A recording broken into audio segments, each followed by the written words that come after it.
Во Штип се мести по една коцка бехатон дневно, обвини на прес ВМРО ДПМН.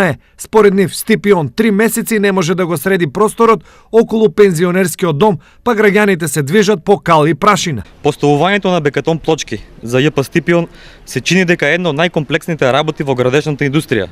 Па мака се мачи како ова мало место, кое е едно од најфреквентните во Штипската чаршија, да се врати во нормална состојба, за граѓаните да можат слободно да се движат, без да внимаваат како да ги избегнат ископите и да не се повредат.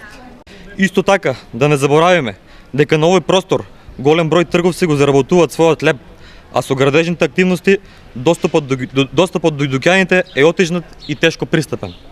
Апелираме властите веднаш да се зафатат со решавање на овој проблем и овој простор кој со месеци е тешко пристапен да го стават во функција. Од друга страна, од општината информираат дека досега на овој простор се вршеше комплетна замена на водоводната и канализациона мрежа, нешто што овде не е направено последните 50 години. Откако тоа е завршено, се преминува на уредување на просторот, кое ќе опфаќа поплочување, изградба на фонтана и холтикултурно уредување. Целата инвестиција е 2,7 милиони денари, а градежните работи треба да завршат најмногу за 30 дена.